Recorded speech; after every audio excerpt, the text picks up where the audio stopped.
Will the president watch the speech tomorrow? I haven't looked at the president's schedule for tomorrow. I doubt that he will spend his whole time watching the speech. White House Press Secretary Josh Earnest, you heard him saying the president probably will not watch all of Prime Minister Netanyahu's speech, which is coming up probably in about 15 minutes. We're mindful of that. Let's bring in our political panel. Joining us from Newsmax New York, senior political contributor for Forbes.com, Rick Ungar, and from Newsmax Washington, my old colleague from the Congress of the United States, Michael Patrick Flanagan. So, Rick Ungar, what do you make of the rift between Prime Minister Netanyahu and President Obama? Go ahead, sir. I was just, at the end of the day, I'm not sure it's something that sticks. It comes as no great surprise to any of us that they're not exactly on the best of terms personally, but it doesn't really matter if they're personal friends. I think the relationship between Israel and the United States will well survive it. And yet we have seen instances, Michael Patrick Flanagan, where there were strong relationships between and among world leaders. We think back to World War II, FDR and Winston Churchill. Your take on the personal relationship, is it that big a deal or not so big a deal between Bibi Netanyahu and the president? I think it is that big a deal, and that's not to throw stones at the president necessarily, but to have a Netanyahu-Kerry relationship is not the same thing as a Netanyahu-Obama relationship. And I think we do have a strong relationship with Israel, and it will go on being strong, but I think it's in spite of Obama, not because of, and that's problematic. And mindful of the situation that exists now, National Security Advisor Susan Rice weighed in on what it would take to broker peace between Iran and Israel. Let's listen to what she had to say. Like every administration, Republican and Democratic, since the Six-Day War, we oppose Israeli settlement activity, and we oppose Palestinian steps that throw up further obstacles to peace, including actions against Israel at the International Criminal Court.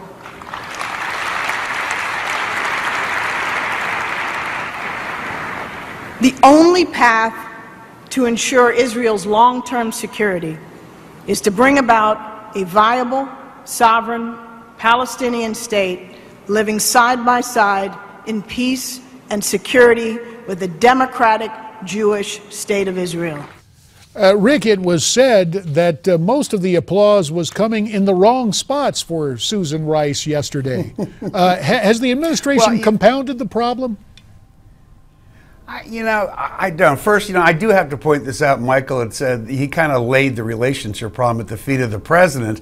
I'm going to say it takes two to tango there. But, what's interesting about her speech yesterday, JD, I think she said something far more important when she pointed out that no deal with Iran would be much better than a bad deal with Iran. I think she may have telegraphed you something. You're a reporter like me, and when you hear something like that, you begin to wonder if they're setting up the what might be the bad news or the good news, depending on which side of the fence you fall on this, and whether or not their real concern with Netanyahu is that he may end up taking the credit because he came here when they end up making no deal with Iran. Well, a friendly amendment. I think we're both commentators rather than reporters. Let me turn to my former colleague in the Congress, likewise a recovering Congressman, Mike Flanagan. Mike, 45 seconds. Did Susan Rice just make things worse at AIPAC yesterday? Yeah, I think she went in and spoke for the president. And you're right, it does take two to tango. But the president really makes no effort to have a personal relationship with Netanyahu, and the reverse might be true. But I think our security interests surround Iran and that end of the Middle East. Israel can be a partner for us. Our strategic interests are interests of their survival, as Prime Minister Netanyahu has said. And so his interest there is far deeper and far more complex than ours. And so we're in a position to help. And if we choose not to, or to ignore him and pay more attention to Iran, we've made our own bed. We now got to lie on it. But Rick, hold the thought. During his speech yesterday, we have helped. Well, fair enough. We will be back to talk more with Rick and Mike as you see preparations from the House floor and one member of Congress boogieing there. We'll be right back. You are looking live at the chamber of the United States House of Representatives. The United States Senate has just taken the stroll across the rotunda into the House chamber, and you see greetings going back and forth. And as we can attest, politicians are persons, so they glad hand one another. And that is what we are seeing right now. There will be other housekeeping announcements in terms of protocol from House Speaker John Boehner. We saw a brief view of the rostrum where Speaker Boehner will be seated, and also the President Pro Tem of the United States Senate, Orrin Hatch of Utah, in what is largely a ceremonial role, though it does have a line in presidential succession in the Constitution of the United States. I make that point because Vice President Joe Biden is not in attendance. Attending to this matter here, our friend John Bogman, also Miranda Kahn on the anchor desk with me. Back at Newsmax Washington, my former colleague in the Congress, Michael Patrick Flanagan, and Rick Ungar at Newsmax New York. Let's continue the discussion. Rick Ungar, you're one of our friends who takes a look at the Democratic point of view. Is it a mistake for Vice President Biden to be, quote, away and not in attendance at this joint session? I don't know that you can call it a mistake, considering the fact that a lot of Democrats will not be at that joint session for all the reasons that we probably don't need to go over again. I think the vice president was a bit clever in seeing to it that he was out of town so he wouldn't have to outwardly snub the speaker.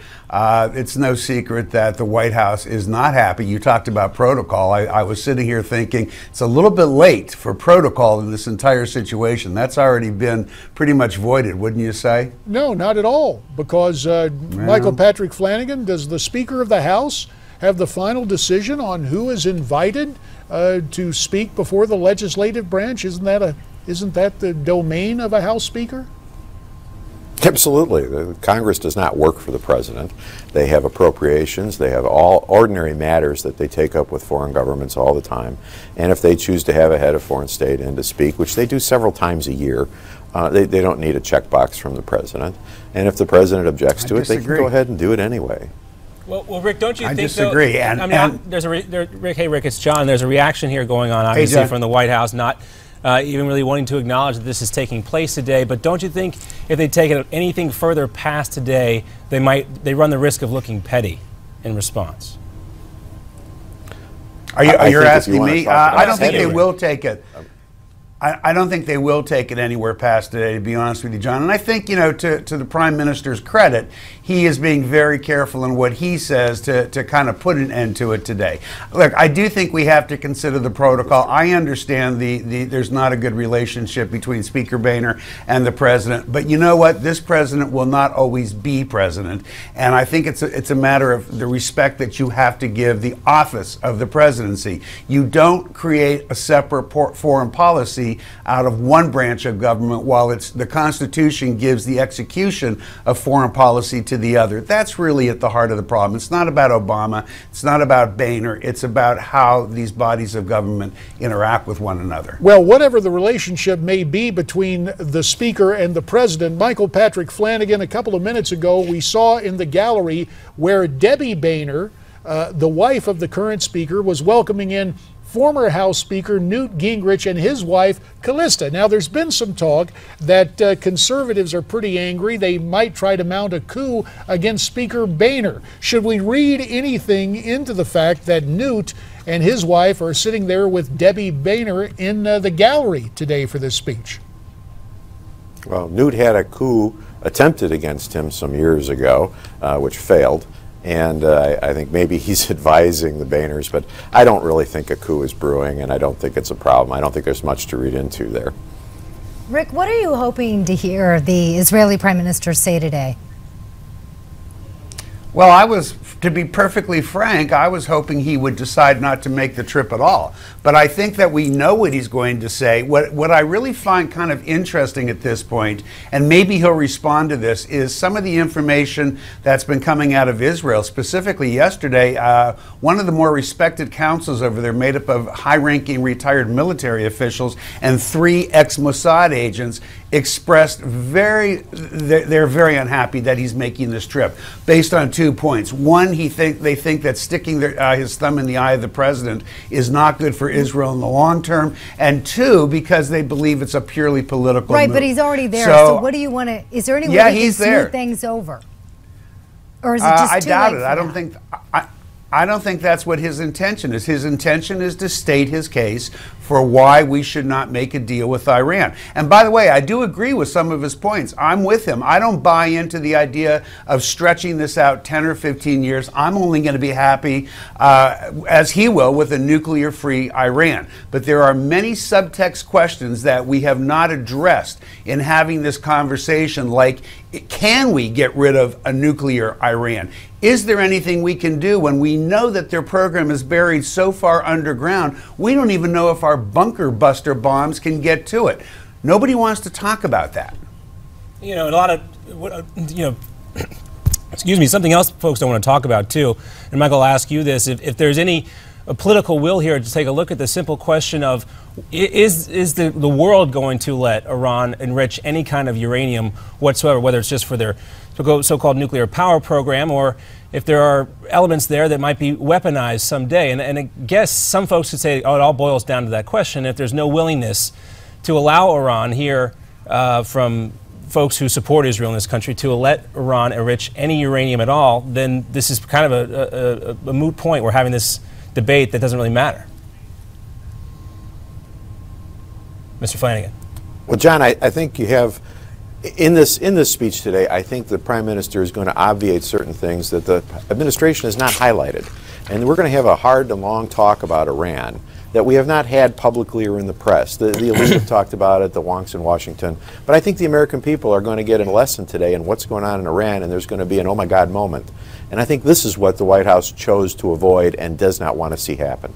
While we will be treated to what many anticipate to be another oratorical masterpiece from Bibi Netanyahu, yes, he is a very effective public speaker.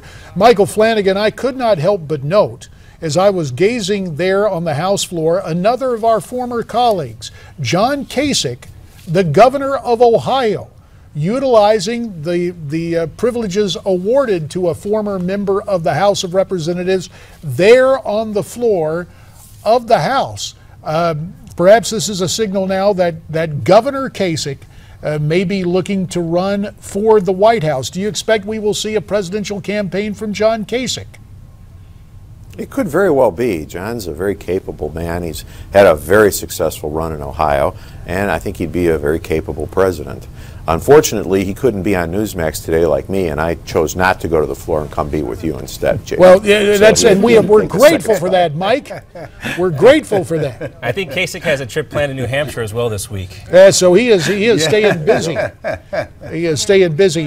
Rick Ungar, let me turn to you on another topic as we're awaiting this, and that, of course, is the disturbing news that first appeared, I believe, in the New York Times, that former Secretary of State Hillary Clinton maintained a private email account which appears to be in violation of federal law. Your take on Hillary and her emails and how this will be received by the public. What will it do to her presidential chances? Well, I mean, the easy part of this is it'll be received badly by the public.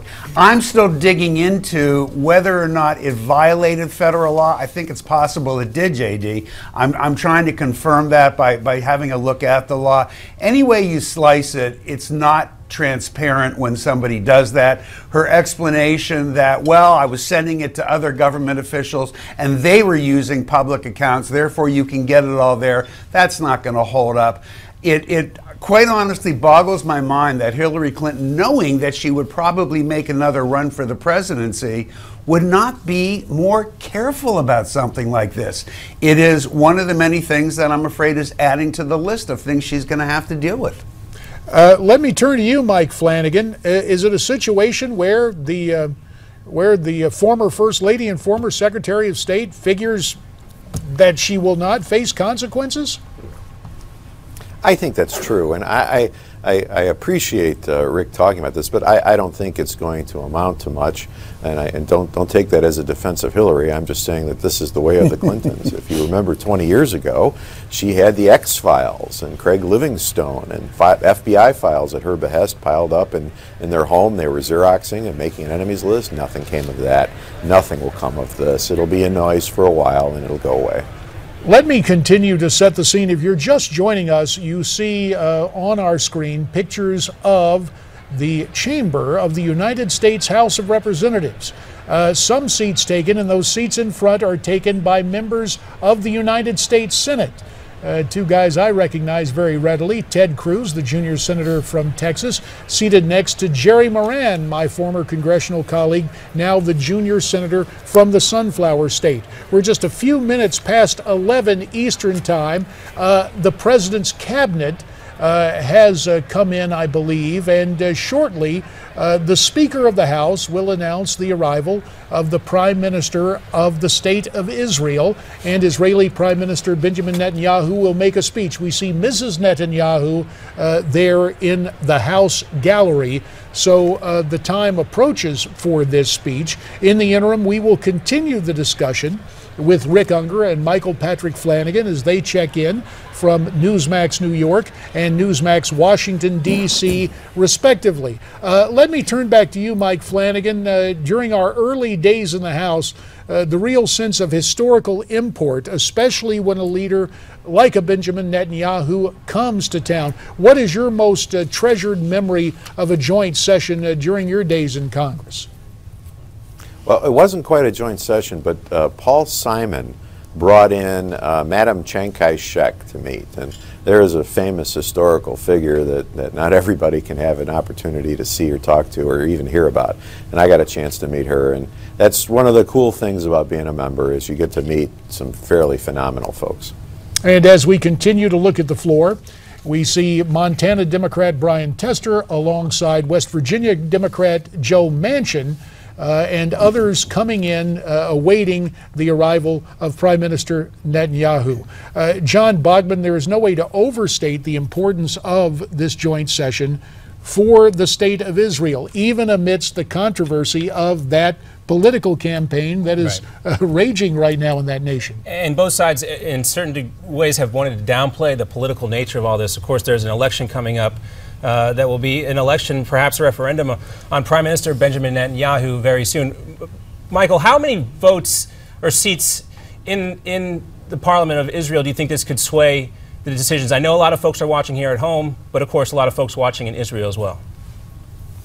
Well, I think as they talked before, this is an issue of survival, and I don't think the Prime Minister is here to collect votes in Israel. I think he's here to tell the American people about Iran. And I think we're going to hear things today in a very obvious way that we've heard only in bits and pieces that people are able to assemble through backstories in the New York Times and others. We're going to hear it up front today. And I think that will be popular in Israel because they know if the American people really understood the situation in Iran and our positions with them and the progress Iran has made that we don't always know everything about, I think that will that will lend itself to America moving closer to the survival of Israel and the protection of that survival. John, if I might add to that, it's interesting to note that there's some confusion over there. If you look at recent polls, probably going in Bibi's direction, there's a poll out yesterday in Israel that shows that concern over national security has moved into the top spot in terms of what people are thinking about. And not unlike the United States, it's usually economics. So that would certainly augur in his direction. On the other hand, there is a recent poll out that shows that the majority of Israelis are not happy that he chose chose to come to the U.S. to make this speech. There's also some prevailing points of view that if he were to lose, and you should know it's very, very close over there, it's going to be a close election. If he should fail to be able to form a government, there are those of the more conservative ilk who are taking the position it has nothing to do with his stance on Iran. It has everything to do with the fact that maybe he's just been in the job for too long. You have a very confused populace in Israel right now. Rick, you mentioned polls. I want to go to a new Wall Street Journal NBC survey, and it said Democrats, just 12% actually view Netanyahu positively. Do you think that number will go down even more so? As JD already mentioned earlier, Vice President Joe Biden is not going to be president. I believe 50-plus Democrats aren't going to be there as well during Netanyahu's speech today. Do you think that number is just going to continue to decline? That's a really good question. I don't think, if it were to decline, I don't think it would be because 50-plus Democrats won't be there. I don't even think most Americans are following that. But it is going to be interesting, and it's going to have a lot to do with the tone of the speech. It's really, really hard to say. It's a fantastic question. If I had to bet money on it, I would say it probably goes up a little bit, but I'm not sure. Why so? Why do I think it'll go up? Yeah. I think he's going to say. I think he's going to say things that are going to frighten some Americans. I don't know that I'm convinced in the things that he says, and mainly because, you know, I can't get myself past this memorandum that we saw 2 weeks ago from the Mossad in 2012 that took a really radically different point of view as to where Iran was in developing this problem. It confuses me. You know, on the one hand, I've always had a lot of confidence in the Mossad. I think most Americans do. They're a remarkable organization. On the other hand, I wouldn't expect the Prime Minister of Israel to not tell the truth. I wonder if we as Americans really have a solid grip on how far along Iran is and what the likelihood is that we can do anything about it if they are far along. Rick Ungar, we thank you for your comments. Likewise to my former Pleasure. congressional colleague, Michael Patrick Flanagan. We now see the Prime Minister of Israel being welcomed by members of the Congress of the United States. He is being treated to a standing ovation as members align themselves literally down both sides of the aisle. Republicans on one side, Democrats on the other, as is the practice in the House chamber. And so many Americans shaking hands with the Israeli Prime Minister. He is followed by Republican Majority Leader Kevin McCarthy from the House, and Senate Majority Leader Mitch McConnell, part of the escorting committee, as is the protocol when anyone comes to address a joint session of Congress. You will note, for example, that when the President of the United States offers his State of the Union message, there is a reception and escort committee. Now we look to the gallery and see former Speaker Newt Gingrich and his wife Callista alongside Debbie Boehner, the spouse of the Speaker. Now the camera shifting back to Benjamin Netanyahu, and this will be an interesting handshake. Democrat leader Harry Reid, on the mend from his accident of several weeks ago, has abandoned his sunglasses now for the more traditional specs, and Prime Minister Netanyahu spending a good bit of time speaking with the Democrat leader of Nevada before shaking hands with Washington State Democrat Patty Murray. He walks over now to the Democrat side of the chamber. We see Mrs. Netanyahu and other representatives of the State of Israel in the gallery as the Prime Minister, facing a very tough re-election campaign, as we noted back home, in what is always a contentious political season in the State of Israel. Indeed, when you talk about the polarization of the parties here in the United States, even with a coalition government in a parliamentary democracy like we see in Israel, it is always contentious. But now the Prime Minister of Israel mounts the podium, shakes hands with everyone there, including the House parliamentarian, now shaking hands with the Speaker of the House. He will likewise shake hands with the President Pro Tem of the United States Senate, Orrin Hatch of Utah, and now Speaker Boehner will formally introduce the Prime Minister, and immediately following that, of course, again, there should be another round of applause. if that protocol holds.